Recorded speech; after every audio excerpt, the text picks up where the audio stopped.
नमस्कार मित्रांनो, स्पर्धा परीक्षा या यूट्यूब चॅनलमध्ये तुमचे स्वागत आहे।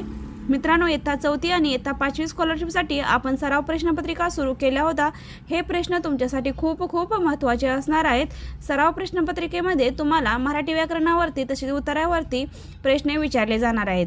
कविता असो किंवा जाहिरात असो, अशा प्रकारच्या क्वेश्चनमध्ये तुम्हाला प्रश्न हमखास विचारले जातात। यामधील घटकावरती म्हणजेच ज्या घटकावरती प्रश्न आले आहेत त्या घटकाचा तुम्ही जास्तीत जास्त अभ्यास करणे तुमच्यासाठी खूप गरजेचं आहे।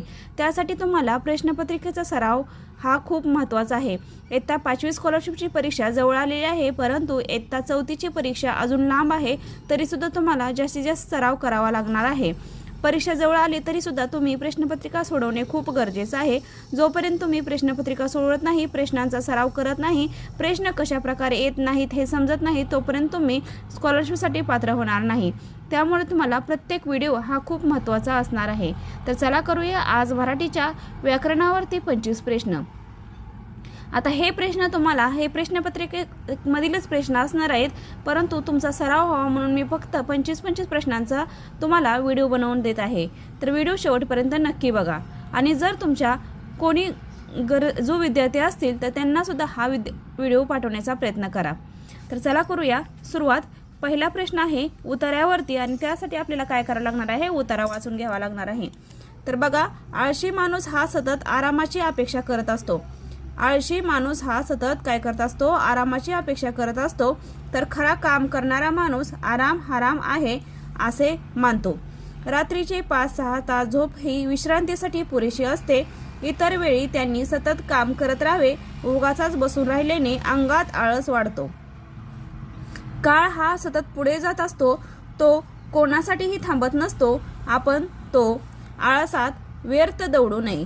सतत तेच काम करीत राहिल्यास कंटाळा येतो, म्हणून तर 6 दिवस काम केल्यावर रविवारी सुट्टी येते, त्या दिवशी आळसात लोळत पडण्यापेक्षा छंदात रमून जावे। बघा, हे तुमच्यासाठी सुद्धा खूप उपयोगी असणारा हा उतारा आहे। आळशी माणूस कसा बनतो याविषयी माहिती दिलेली आहे। आपण सुद्धा घरामध्ये असल्यानंतर खूप आळस करतो, सुट्टी असल्यानंतर सुद्धा आपण निवांत झोपतो, परंतु या उतार्यामध्ये असं सांगितलं आहे की ज्यावेळेस तुम्हाला सुट्टी असते त्यावेळेस तुम्ही आळसात न राहता काहीतरी छंद जोपासा आणि तो छंद पूर्ण करण्याचा प्रयत्न करा। तर बघा, आता आपल्याला ह्या उतार्याशी काही देणं घेणं नाही, परंतु आपल्याला या उतार्यावरती आलेले प्रश्न आपल्याला समजून घ्यायचे आहेत। ह्यातील माहिती खूप महत्त्वपूर्ण आहे। ही माहिती सुद्धा तुम्हाला परीक्षेसाठी जरी उपयोगी असो किंवा नसो, परंतु तुम्हाला तुमच्या आयुष्यामध्ये उपयोगी पडणार आहे। त्यामुळे तुम्हाला आळशी होण्यापेक्षा छंद जोपासणे खूप गरजेचं आहे। तर चला करूया सुरुवात। आता मी तुम्हाला पाठीमागच्या व्हिडिओमध्ये सांगितलं होतं की ज्यावेळेस आपण उतारा वाचतो त्यावेळेस महत्त्वाच्या शब्दाला अंडरलाईन करायचे आहे। मी का केली नाही, कारण की तुम्हाला माहितीच आहे की प्रश्नपत्रिका हे आम्हाला इतरांना सोडवण्यासाठी द्यावे लागतात, म्हणून मी अंडरलाईन करत नाही। तर बघा, आता या उतार्यामध्ये पहिला प्रश्न काय आहे, सतत बसून राहिल्यामुळे काय घडते। आता बघा, सतत बसून राहिल्यामुळे काय घडते हे आपल्याला या उतार्यामधून शोधायचे आहे। तर काय घडते रे, आता बघा, आळशी माणूस आता सतत आरामाची अपेक्षा करत असतो, तर खरा काम करणारा माणूस आराम हराम आहे असे मानतो। रात्रीचे 5-6 तास झोप ही विश्रांतीसाठी पुरेशी असते, इतर वेळी त्यांनी सतत काम करत राहावे, उगाचच बसून राहिल्याने अंगात आळस वाढत जातो। बघा, प्रश्नात आपला काय होता, सतत बसून राहिल्यामुळे काय घडते, तर इथे काय सांगितलंय, उगाचच बसून राहिल्याने अंगात आळस वाढतो, म्हणजे काय असणार आहे, अंगात आळस वाढतो। हा उत्तर आपले बरोबर असणार आहे। तर पर्यायामध्ये हे आहे का आपल्याला शोधायचं आहे।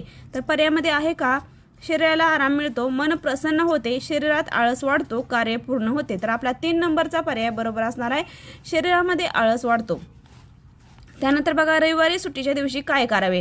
आता मी तुम्हाला मगाशी सांगितलं होतं की रविवारच्या सुट्टीच्या दिवशी काय करावे। तर काय सांगितलं होतं, ज्या दिवशी सुट्टी येते त्या दिवशी आळसात लोळत पडण्यापेक्षा छंदात रमून जावे, म्हणजे छंद आपल्याला जोपासायचा आहे। तर रविवारी सुट्टीच्या दिवशी काय करावे, आळसात लोळत राहावे का, नाही, छंदात रमून जावे। 2 नंबरचा पर्याय आपला बरोबर असणार आहे, छंदात रमून जावे। त्यानंतरचा पुढचा प्रश्न आहे, आपण सोप्या प्रश्नाला जास्त वेळ वाया घालवायचा नाही। आता त्यानंतर आपली काय असणार आहे, कविता असणार आहे। आता खालील कविता वाचून त्या खालील प्रश्नाची उत्तरे पर्यायामधून शोधायची आहेत। जसे आपण उत्तरे वाचून शोधले आहेत तसेच कविता वाचून सुद्धा उत्तरे शोधायची आहेत। बघा, आता वाट माझ्या आजोळाची बकुळीच्या सुवासाची, वाट माझ्या आजोळाची बकुळीच्या सुवासाची, तशी केळी कर्दळीच्या झुलत्या ग कमानीची, फुलवली आजोबानी बाग काजू फणसाची, आंबा पोपळीच्या संगे झुले मान नारळाची, वाऱ्यावरी झोके घेही साळी उभ्या शिवराची, लाल लाल शालीवर नक्षी हिरव्या किनारीची, बैठ्या आजोळाच्या घरी शिकवण नम्रतेची, सार भातानेच होते तृप्ती इथे पावण्याची, सार भातानेच होते तृप्ती इथं पावण्याची. आपल्याला काही इथे सूरताल लावायचा नाही, आपल्याला फक्त प्रश्न आणि उत्तराशी संबंध ठेवायचा आहे. तर प्रश्न पहिला काय आहे, आजोळाच्या वाटेवरील कमानी कशाच्या आहेत?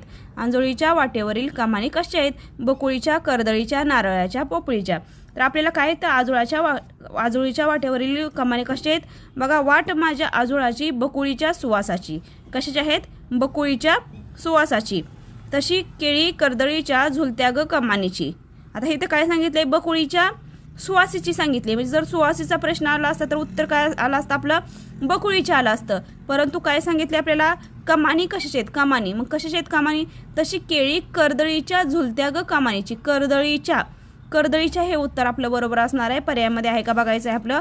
कर्दळीच्या 2 नंबरचा पर्याय उत्तर बरोबर आहे, म्हणजे उत्तर क्रमांक 2 हा बरोबर असणार आहे.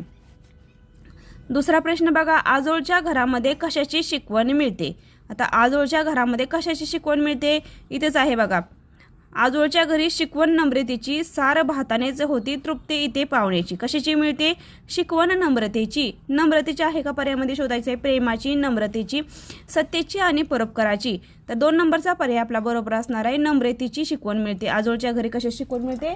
नम्रतेची शिकवण मिळत आहे. त्यानंतरचा पुढचा प्रश्न बघा, काय आहे पुढचा प्रश्न? खालील पर्यायातील नाम नसलेला शब्द कोणता? आता तुम्हाला मगाशी सांगितलं होतं की मी तुम्हाला व्याकरणावरती प्रश्न येणार आहेत, त्यामुळे तुम्हाला नाम, सर्वनाम, विशेषण, क्रियापद प्रत्येक भाग हा व्याकरणाचा करावा लागणार आहे. त्यानुसारच आपल्याला शब्दसंपत्तीवर सुद्धा भर देणे खूप गरजेचं आहे, कारण की शब्दसंपत्तीवर सुद्धा भरपूर प्रश्न विचारले जातात.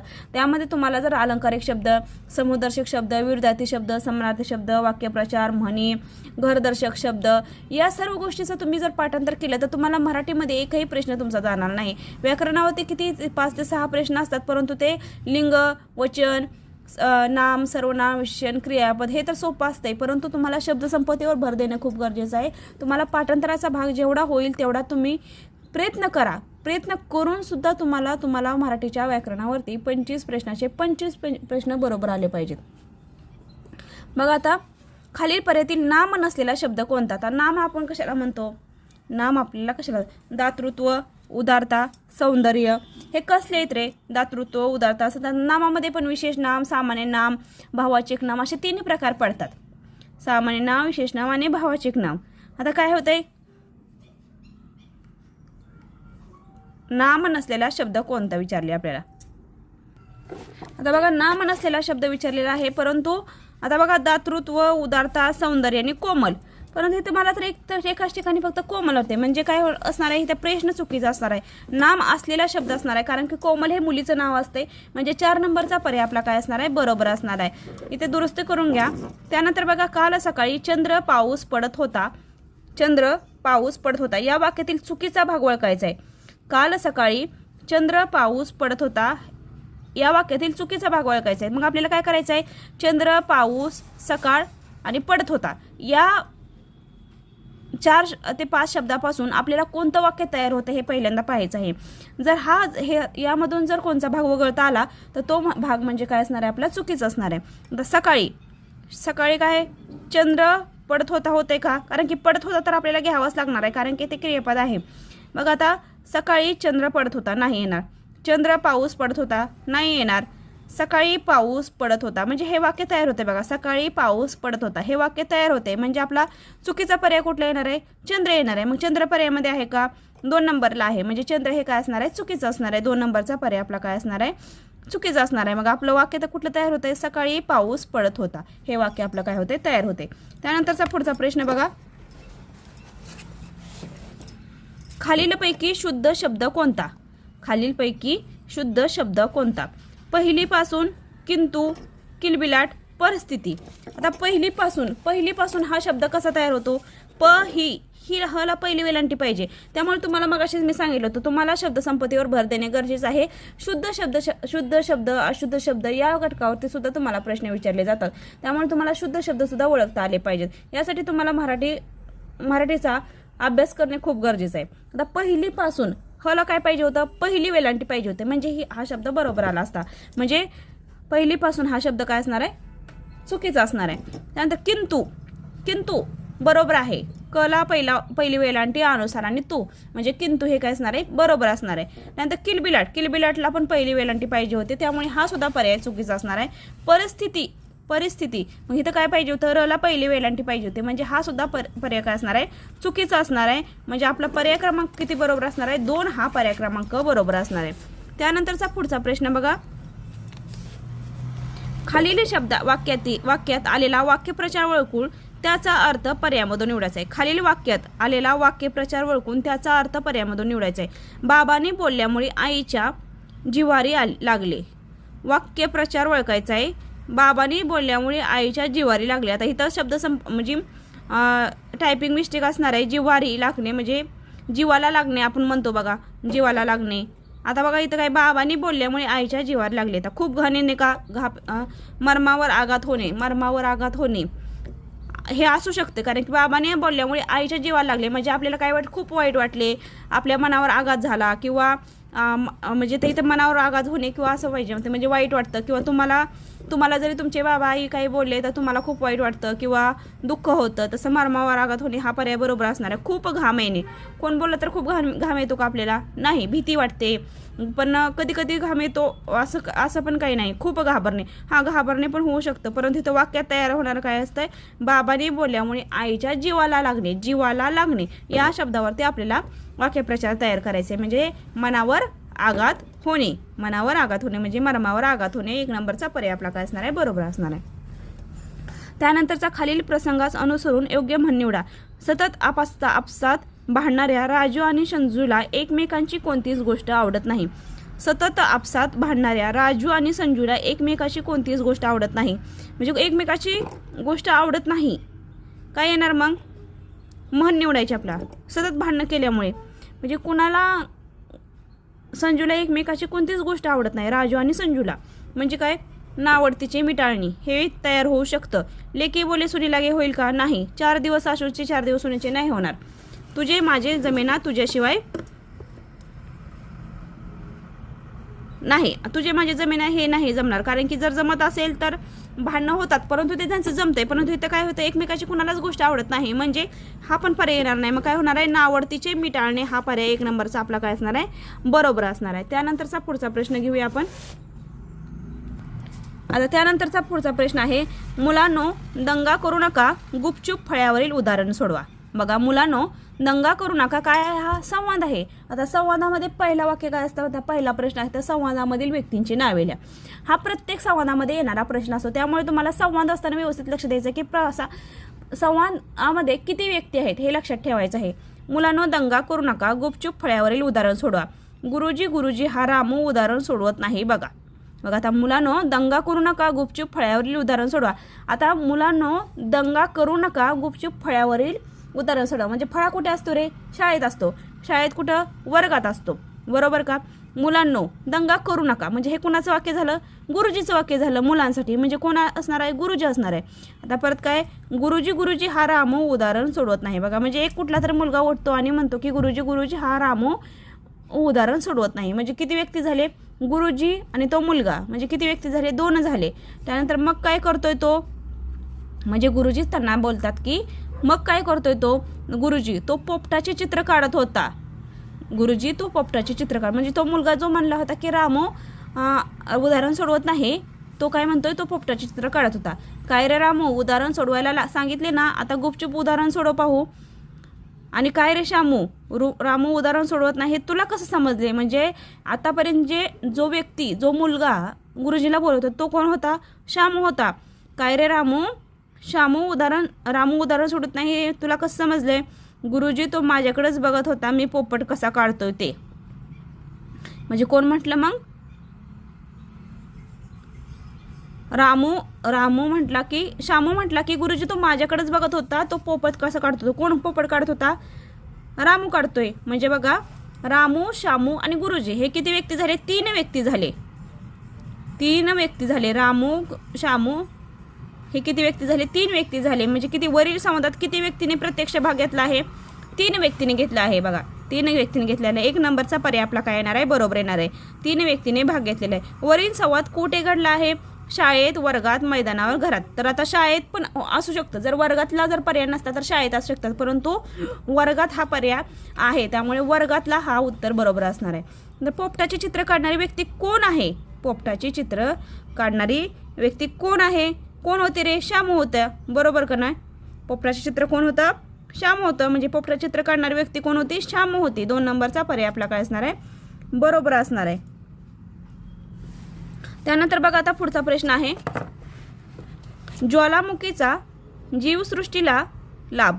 ज्वालामुखीचा जीवसृष्टीला लाभ हे काय आहे, जाहिरात आहे किंवा बातमी आपण म्हणतो त्या पद्धतीने आहे. वॉशिंग्टन, ज्वालामुखीमुळे डायनासोर सारखे जीव नष्ट झाल्याचे म्हटले जाते, मात्र नव्या संशोधनात असे दिसून आले की ज्वालामुखीतून बाहेर पडणारी वाफ आणि उष्णता तसेच तप्त खडक यांचा वनस्पती व प्राण्यांच्या अनेक प्रजातींना हिमयुगानंतरच्या स्थितीत लाभ होतो. हिमयुगानंतर वनस्पती आणि प्राण्यांच्या अनेक प्रजाती कशा टिकल्या हे एक गूढच होते. आता त्यामागे ज्वालामुखीचे हे योगदान असल्याचे दिसून आले आहे. आता बघा, ज्वालामुखीचा जीवसृष्टीला लाभ ही बातमी कशा संदर्भात आहे रे, ही बातमी कशा संदर्भात आहे, ज्वालामुखीचा जीवसृष्टीला लाभ कशा प्रकारे होतो, म्हणजे काय करावं लागणार आहे आपल्याला, हे संशोधन करावं लागणार आहे, संशोधन करावं लागणार आहे. मग कशाच असणार आहे, संशोधन, ज्वालामुखी, उद्रक, हिमयुग, प्रजाती. कोणते येणार आहे मग आपलं उत्तरे, काय होणार आहे, संशोधन, ज्वालामुखी, उद्रेक, हिमयुग का प्रजाती. तर आपलं काय येणार आहे, ही बातमी कशा योगदान असल्याचे दिसते, म्हणजे ज्वालामुखीमुळे काय डायनासोरसारखे जीवन नष्ट झाल्याचे म्हटले जाते. नव्या संशोधनात असे दिसून आले की, म्हणजे संशोधन केले, कशा संदर्भात केलेलं आहे, नवे संशोधन केलेलं आहे. फक्त कशा संदर्भात विचारलं असतं तर ज्वालामुखीविषयी आलं असतं, तर पर्याय क्रमांक 1 आपला बरोबर असणार आहे, संशोधन असणार आहे. नंतर ह्या बातमीमध्ये कोणत्या प्राण्याच्या नावाचा उल्लेख आलेला आहे, हत्ती, सर्व प्राणी, डायनासोर का गाढव. तर आपल्याला काय उल्लेख आला होता रे, डायनासोरचा उल्लेख आला होता. ज्वालामुखीमुळे डायनासोर सारखे प्राणी नष्ट झालेत, म्हणजे कोणत्या प्राण्याचा उल्लेख आलाय, डायनासोरचा आलेला आहे, म्हणजे डायनासोर हे काय असणार आहे, उत्तर बरोबर असणार आहे. खालील प्रश्नामधील चिन्हामधील प्रश्नचिन्ह कोणते. आता हे काय आहे बघा, स्वल्पविराम आहे का प्रश्नचिन्ह आहे का, आपल्याला काय विचारले, प्रश्नचिन्ह विचारले. हे काय आहे, उद्गारवाचक चिन्ह आहे 1 नंबरचं. त्यानंतर अर्धविराम आहे 2 नंबरला. त्यानंतर हे काय आहे, 3 नंबरचं अवतरण चिन्ह आहे. 4 नंबरचं काय असणार आहे, प्रश्नचिन्ह असणार आहे, म्हणजे उत्तर क्रमांक आपला काय असणार आहे, 4 नंबरचा असणार आहे प्रश्नचिन्ह. 16 नंबरचा बघा, पखाल या शब्दाचा योग्य अर्थ असणारा शब्दसमूह पर्यायामधून निवडायचा आहे. पखाल या शब्दाचा योग्य अर्थ असणारा शब्दसमूह पर्यायामधून निवडायचा आहे. काय असणार आहे, राजा राणीला घेऊन जाणारी पालखी, पाणी थंड ठेवण्याची पिशवी, पाणी वाहून आणण्याची चामड्याची पिशवी, पाणी गरम करण्याची पिशवी. आता पखाल या शब्दाचा शब्दसमूह तुम्हाला मागाशीच मी सांगितलं होतं, शब्दसमूहाबद्दल शब्द, समूहदर्शक शब्द, वाक्यप्रचार, म्हणी, समानार्थी, विरुद्धार्थी, घरदर्शक, पिल्लूदर्शक असे शब्द तुम्हाला पाठ करणे गरजेचे आहे. तर पखाल या शब्दाचा अर्थ काय असणार आहे, पाणी वाहून आणण्याची चामड्याची पिशवी. लक्षात ठेवायचं आहे, पखाल या शब्दाचा अर्थ काय असणार आहे, पाणी वाहून आणण्याची चामड्याची पिशवी. त्यानंतर पुढचा प्रश्न बघा, विरुद्धार्थी शब्दाची चुकीची जोडी शोधा. चव, बेचव, कृष्ण, धवल, ज्ञान, अज्ञान, प्राचीन, जुना. विरुद्धार्थी शब्दाची चुकीची जोडी सांगितली, चुकीची सांगितली. प्रश्न वाचताना व्यवस्थित वाचायचं आहे. विरुद्धार्थी शब्दाची चुकीची जोडी सांगितलं. चव, बेचव हे तर बरोबर आहे, चव, बेचव. कृष्ण, धवल हे पण बरोबर आहे. ज्ञान, अज्ञान हे पण बरोबर आहे. प्राचीन आणि जुना म्हणजे एकच झालं, प्राचीन आणि जुना म्हणजे एकच झालं, म्हणजे 4 नंबरचा उत्तर आपलं काय असणार आहे, बरोबर असणार आहे. आता बघा, सोबतच्या आकृतीमधील रिकाम्या चौकटीत कोणते अक्षर लिहावे म्हणजे उभा व आडवा दोन्ही शब्द अर्थपूर्ण होतील. सोबतच्या आकृतीमधील रिकाम्या चौकटीत कोणते अक्षर लिहावे म्हणजे उभा व आडवा दोन्ही शब्द तयार होतील. ना, भ, आ, स. बघा आता इथं काय होते, नावड, नाकाश. नाकाश होते का, नावड, नाकाश होते का, नाही. आवड, आकाश, हो 2 नंबरचा पर्याय बरोबर आहे. आवड आणि आकाश होते. भवड, भकाश नाही होत. सवड होते, सकाश होते का, नाही. म्हणजे आवड आणि आकाश असा शब्द तयार होते, म्हणजे 2 नंबरचा पर्याय आपला काय असणार आहे, बरोबर असणार आहे. त्यानंतरचा पुढचा प्रश्न बघा, तांडा कोणाचा असतो. तांडा कोणाचा असतो रे, तांडा जनावरांचा असतोय का खेळाडूंचा असतोय का जहाजांचा असतोय का उंटांचा असतोय? तर उंटांचा तांडा असतोय. 4 नंबरचा पर्याय आपला काय असणार आहे? बरोबर असणार आहे. 4 नंबरचा तांडा कोणाचा असतोय? उंटांचा तांडा असतोय. म्हणजे 4 नंबरचा उत्तर क्रमांक आपला बरोबर असणार आहे. र वि न र म या अक्षरापासून तयार होणाऱ्या अर्थपूर्ण शब्दातील मधले अक्षर कोणते? आता प्रथम आपल्याला काय करावं लागलं? अर्थपूर्ण शब्द तयार करा. कोणता होता रे? र वि न र म. तर कोणता होता शब्द? बघा, मधले अक्षर तर आपल्याला शोधायचं आहे. प्रथम आपल्याला काय करावं लागेल? बघा, वीरमरण हा शब्द तयार होतोय. या अक्षरापासून तयार होणाऱ्या अर्थपूर्ण शब्दातील मधले अक्षर कोणते असणार आहे? मग वीर म र न. तर 3 नंबरचा कोणता आहे? म आहे. म्हणजे म पर्यायामध्ये बघा र न म वी. तर काय होणार आहे? 3 नंबरचं उत्तर आपलं काय असणार आहे? बरोबर असणार आहे. त्यानंतर खालील शब्द वर्णानुक्रमे लावल्यास दुसऱ्या क्रमांकावर येणारा शब्द कोणता? खालील शब्द वर्णानुक्रमे लावल्यास दुसऱ्या क्रमांकावर येणारा शब्द कोणता? होडी, सर्वनाम, आगबोटी, विशेषण. वर्णानुक्रमे लावल्यास, आता वर्णानुक्रमाने कसं मूळ अक्षराप्रमाणे कोणते येते? मग आपल्याला काय करावं लागतं? क ख ग पासून तयार राहणार. दुसऱ्या क्रमांकावर आता आ येत आहे बघा, आ. मग अगोदर येतो की नाही? मग आ अगोदर आहे 1 नंबरला. परत काय होते? क ख ग घ वी पर्यंत आपल्याला करावं लागणार आहे. मग कुठले येते बघा? 2 नंबरला य र ल व श वी. व येते बघा. म्हणजे 2 नंबरला काय येणार आहे? विशेषण येणार आहे. 2 नंबरला काय येणार आहे? विशेषण येणार आहे. त्यानंतरचा पुढचा प्रश्न काय असणार आहे पाहूया. बघा, आता पुढचा प्रश्न काय आहे? लेखक आणि त्यांचे ग्रंथ. बघा, तुम्हाला ह्या घटकावरती सुद्धा हमखास प्रश्न विचारला जातो. तुम्हाला या घटकाचा सुद्धा काय करावं लागणार आहे? अभ्यास करावा लागणार आहे. बघा, खालील पर्यायामधील ग्रंथ व लेखक यांची अयोग्य जोडी कोणती? ग्रंथ व लेखक यांची अयोग्य जोडी कोणती? वि स खांडेकर याती, लोकमान्य टिळक गीता रहस्य, संत एकनाथ भावार्थ रामायण, संत तुकाराम भावार्थ दीपिका. आता काय सांगितले? ग्रंथ व लेखक यांची अयोग्य जोडी विचारली. योग्य विचारली का? नाही, अयोग्य विचारली. वि स खांडेकर कोण आहे? कोणाची कादंबरी आहे? त्यांची कादंबरी कोणती? ययाती. हे बरोबर आहे. वि स खांडेकरची ययाती कादंबरी हे बरोबर आहे. लोकमान्य टिळकाने कोणता ग्रंथ लिहिला? गीता रहस्य हा ग्रंथ लिहिला. बरोबर आहे. हे सुद्धा उत्तर. संत एकनाथाने काय केले? भावार्थ रामायण लिहिले. हे सुद्धा बरोबर आहे. संत तुकारामाने काय केले? भावार्थ दीपिका लिहिली का? नाही लिहिलेली आहे. संत तुकारामाने अभंग लिहिलेले आहेत. त्यामुळे हा पर्याय काय झालेला आहे? चुकीचा असणार आहे.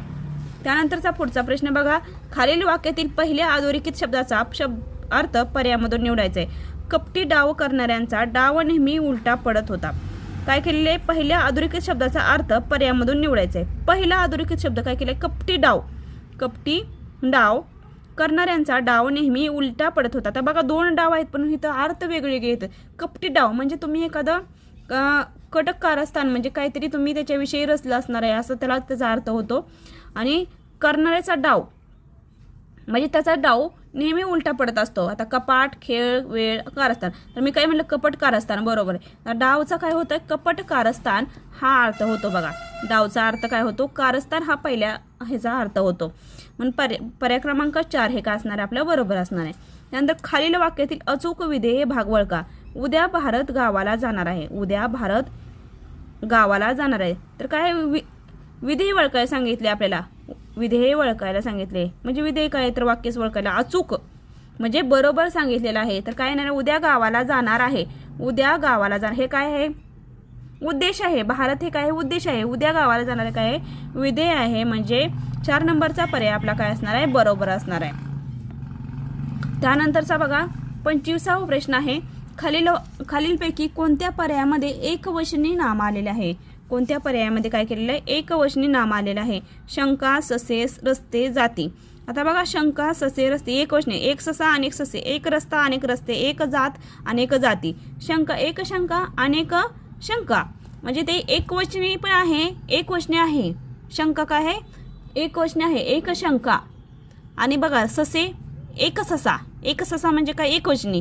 एक रस्ता म्हणजे एकवचनी. एक जात म्हणजे एकवचनी. आणि ससे म्हणजे अनेकवचनी, रस्ते म्हणजे अनेकवचनी आणि जाती म्हणजे सुद्धा अनेकवचनी. म्हणजे शंका काय आहे? एकवचनी आहे.